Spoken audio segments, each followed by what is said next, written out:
Alors, se lancer dans le solaire, ça peut paraître un peu une montagne, pas vrai? Mais pas de panique. Aujourd'hui, on va décortiquer ça ensemble, étape par étape, en se basant sur la documentation technique pour comprendre comment on conçoit une installation solaire pour une maison. Allez, c'est parti. Pour commencer, il faut bien comprendre qu'il y a en gros deux grandes familles de solaires. D'un côté, on a ce qu'on appelle les systèmes en site isolé. Ils sont complètement autonomes avec des batteries pour stocker l'énergie. Et de l'autre, c'est le système connecté au réseau électrique public qui peut lui vendre le surplus. Et ce choix, il est fondamental. C'est vraiment la toute première brique du projet. Pour la grande majorité des gens, que ce soit pour une maison ou une entreprise, l'option connectée au réseau est de loin la plus courante. C'est donc là-dessus qu'on va se concentrer. Bon, une fois qu'on a posé ces bases, la première vraie décision technique, c'est quoi? C'est la taille de l'installation. La grande question, c'est de combien de panneaux a-t-on vraiment besoin? Et pour le savoir, il y a une question toute simple, mais absolument cruciale. Est-ce que le but du jeu, c'est de vendre la totalité de l'électricité qu'on produit, ou est-ce que c'est de la consommer pour soi-même et de ne vendre que ce qui n'est pas utilisé? Et c'est là que ça devient super intéressant, parce que l'objectif change tout le calcul. Si on veut tout vendre, les seules limites, c'est le budget et la place qu'on a sur le toit. C'est assez simple. Par contre, si on veut consommer sa propre électricité, là un troisième joueur entre dans la partie, et pas des moindres, la consommation réelle du foyer. Ensuite, la technologie des panneaux elle-même a un impact énorme.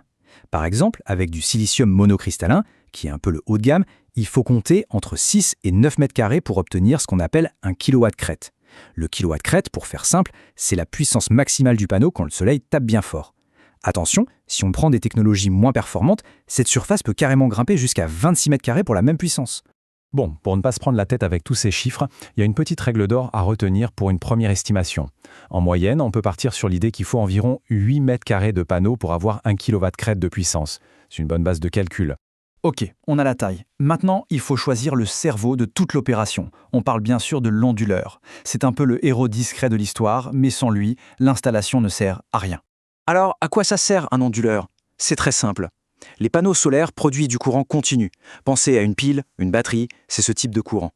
Le problème, c'est que nos appareils, nos télés, nos frigos et tout le réseau électrique, ça marche en courant alternatif. Le rôle de l'onduleur, c'est justement de faire cette conversion. C'est le traducteur universel de l'énergie solaire. Bon, ce cerveau, il n'y a pas qu'un seul modèle. En fait, il y a 3 grandes configurations possibles. Et le choix entre les 3 va surtout dépendre de la taille de l'installation et, vous allez voir, de la forme du toit. D'abord, on a l'onduleur central. C'est la configuration historique la plus classique. Le principe est simple, tous les panneaux sont branchés les uns à la suite des autres, et tout ce petit monde arrive à un seul et unique gros boîtier, l'onduleur central. L'avantage, c'est que c'est simple et souvent un peu moins cher au départ. Mais il y a un gros mais. Ce système a une faille. Imaginez qu'un seul de vos panneaux se retrouve à l'ombre à cause d'une cheminée. Eh bien, comme ils sont tous connectés ensemble, c'est toute la chaîne qui va voir sa production s'effondrer. C'est l'effet maillon faible dans toute sa splendeur. Heureusement, pour contrer ce problème, il y a une autre solution. Les onduleurs de chaîne, qu'on appelle aussi onduleurs string. L'idée ici, c'est de ne plus tout brancher ensemble. On va créer des groupes de panneaux indépendants, des chaînes, et chaque chaîne aura son propre onduleur. Et là, on voit tout de suite l'intérêt. Surtout si on a un toit un peu compliqué, avec plusieurs pentes ou différentes orientations. Si une chaîne est à l'ombre, les autres continuent de produire à plein régime. Le système est beaucoup plus résilient.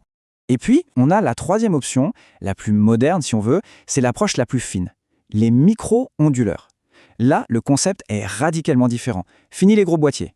On place un tout petit onduleur directement à l'arrière de chaque panneau solaire. Du coup, chaque panneau devient sa propre petite centrale électrique indépendante. C'est la solution ultime pour optimiser la production, surtout s'il y a des zones d'ombre. Un panneau à l'ombre? Pas de problème, les autres ne sont absolument pas affectés. Et puis, c'est super flexible. Si un jour on veut rajouter 2 ou 3 panneaux, c'est très facile.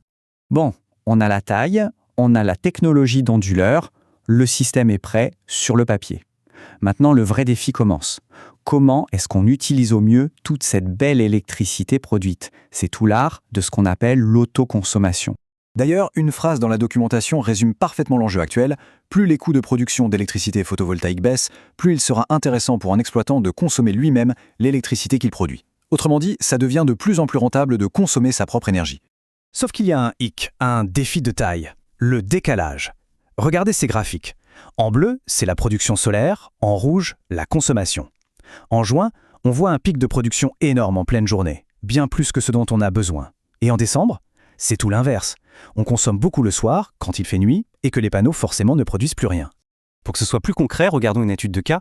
On prend une maison type à Berlin. Elle consomme environ 3600 kWh par an et on l'équipe d'une petite installation solaire de 2,2 kW crête. Alors, qu'est-ce que ça donne dans la vraie vie? Les résultats de la simulation sont parlants. Sur toute l'électricité produite par les panneaux, ce foyer arrive à en consommer directement 50%, soit la moitié. Et cette moitié permet de couvrir 30% de ses besoins totaux en électricité sur l'année. Le reste doit toujours être acheté sur le réseau. Voilà, on a fait tout le tour du processus, de l'idée de départ jusqu'aux questions très pratiques de consommation. Allez, un petit récapitulatif pour que tout soit bien clair. Finalement, concevoir son projet solaire, c'est un parcours en 5 grandes étapes. 1. Choisir son camp, connecté au réseau ou non. 2. Définir son objectif, vendre ou consommer. 3. Calculer la taille. 4. Choisir le cerveau, l'onduleur. Et 5. Planifier sa consommation. C'est ce cheminement qui transforme une envie en un projet concret. Et tout ça, ça nous amène à une dernière question. Avec des coûts qui ne cessent de baisser et une technologie toujours plus performante, est-ce que l'avenir de notre énergie ne se trouverait pas tout simplement là, juste au-dessus de nos têtes, sur nos propres toits?